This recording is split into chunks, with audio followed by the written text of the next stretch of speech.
E aí, meu querido irmão, que alegria poder estar com você aqui no final desse dia. Deus abençoe sua casa, sua família. Meu desejo é que você tenha tido um dia de fato excelente na presença do Senhor. E é um privilégio a gente terminar esse dia meditando na palavra de Deus. Hoje é dia 95 do nosso propósito, capítulo 5 de Levítico. Estamos quase chegando a 500 pessoas, quase a 100 dias do propósito e quase a 500 pessoas. Você já convidou alguém para participar conosco?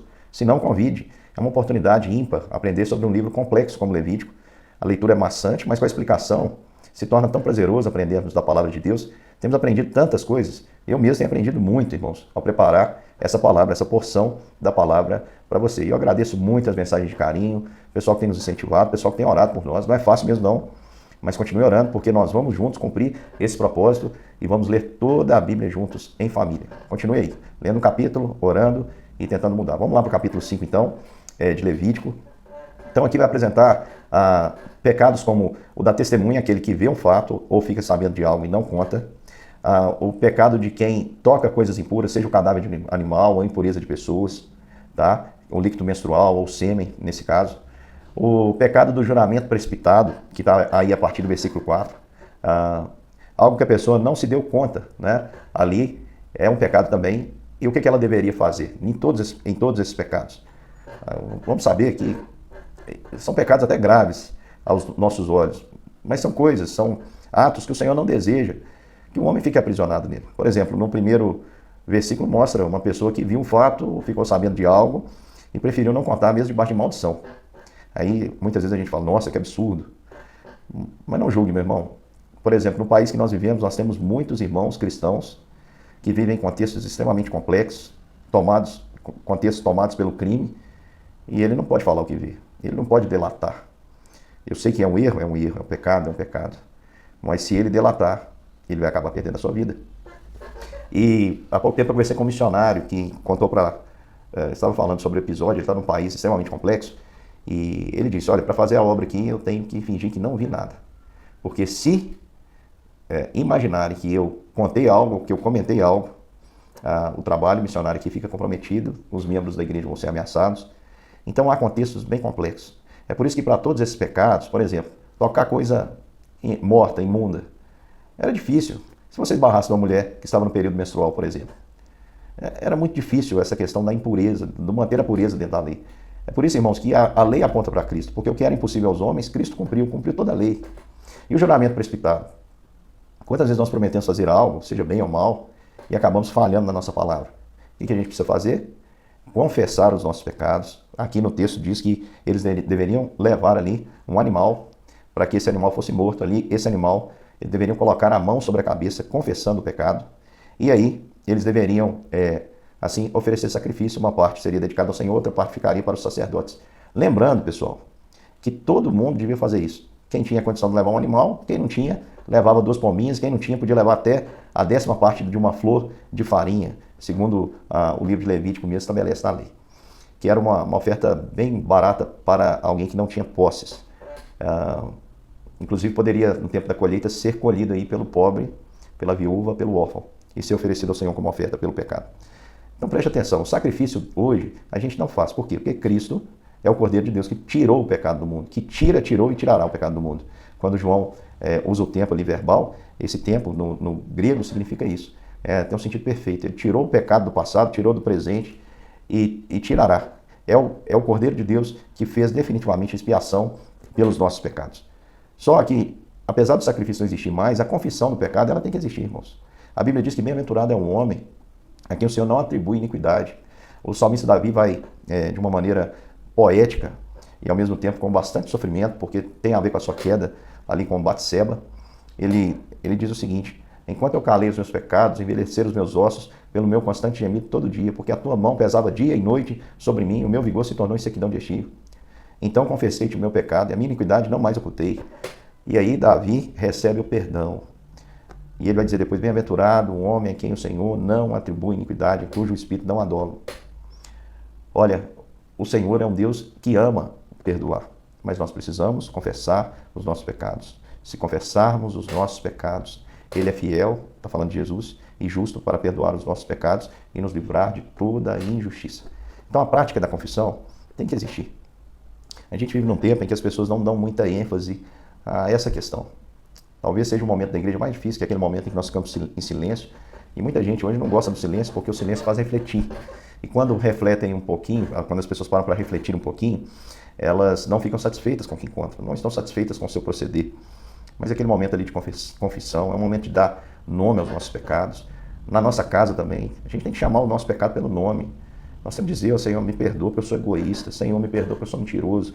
Senhor, tem misericórdia de mim porque eu sou soberbo. Senhor, os meus olhos estão olhando para o mal. Os meus pés estão querendo ir para o mal. O desejo do meu coração é esse.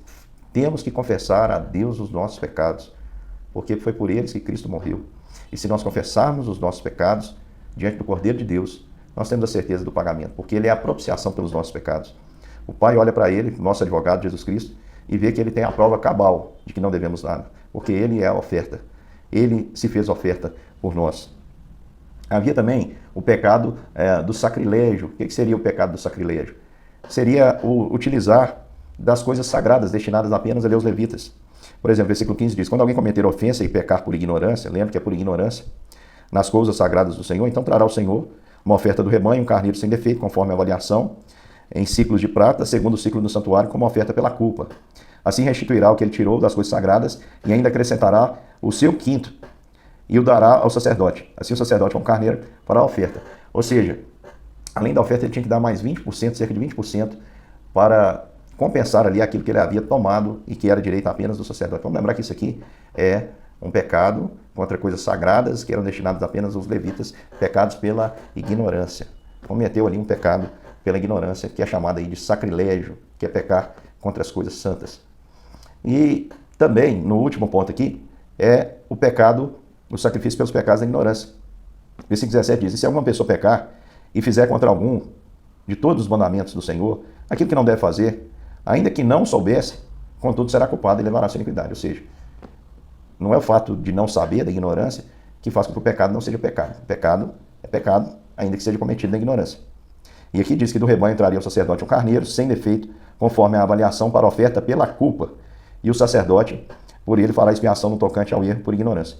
E o pecado que cometeu será perdoado, e a oferta pela culpa certamente se tornou culpada ao Senhor. A oferta pela culpa certamente se tornou culpada ao Senhor.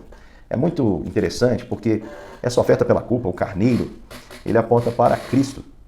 Lá em Isaías 53, versículo 10, vai dizer o seguinte, todavia ao Senhor agradou moê-lo fazendo enfermar. Quando ele der a sua alma como oferta pela culpa, aqui está traduzido pecado, mas a palavra é culpa.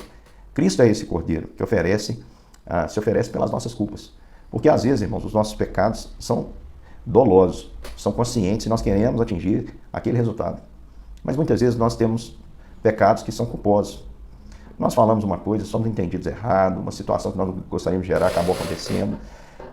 A gente acaba pecando sem perceber.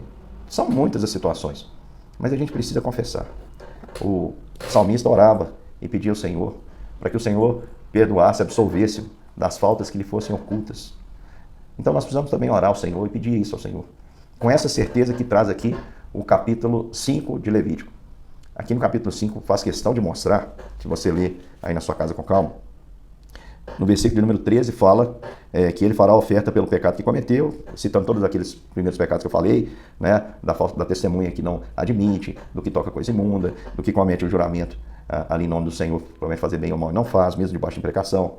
Versículo 13 diz que a oferta pelo pecado que cometeu em alguma dessas coisas, ele será perdoado. A oferta seria aceita e ele seria perdoado.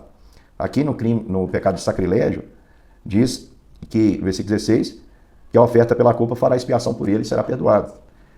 No finalzinho aqui, sobre o pecado da ignorância, a quebra de qualquer mandamento, versículo 18, diz que a oferta pela culpa e o sacerdote fará expiação no tocante ao erro por ignorância. Versículo 19 diz a oferta pela culpa certamente se tornou culpada ao Senhor. A oferta pela culpa certamente se tornou culpada pelo Senhor, mas a oferta é dada no lugar da culpa.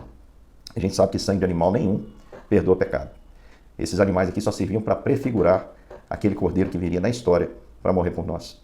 Sabe o que é lindo no capítulo 5 e em todo o livro de Levítico? Que a gente termina com a certeza de que nós não conseguimos cumprir o que está aqui. Quem é que conseguiria viver aqui nesse regime de lei sem errar? Ninguém. Agora, sabe o que é lindo? É que para todos os nossos erros existe o perdão. E o perdão vem pela oferta. E vamos lembrar, não é porque o nosso Deus é um Deus de barganha, não. É porque ele é um Deus de amor. Ele não comia essa carne, ele não bebia esse sangue que era oferecido, ele não comia cereais, não comia farinha. Por que isso acontecia? Isso apontava para o amor dele. Porque na história ele demonstraria o seu amor mandando o seu filho como oferta definitiva e suficiente pelos nossos pecados. Então hoje, meu querido irmão, você precisa apenas confessar o seu pecado e acreditar na suficiência de Jesus. Acreditar que Jesus perdoa pecados, que Jesus te livra de todo pecado. Acreditar que Jesus não só te livra, te lava, te purifica, mas faz de você uma nova criatura, de modo que não há mais condenação para você. Você não fica mais debaixo da lei, mas é transportado pelo amor de Deus para o reino do Filho e do seu amor. E agora não mais debaixo da lei, mas debaixo da graça você vai viver. Meu querido irmão, já falei demais. Um grande beijo e até amanhã. Tamo junto. Não esqueça de convidar mais pessoas para alcançarmos aí 500 pessoas no nosso grupo. Beijo e até amanhã.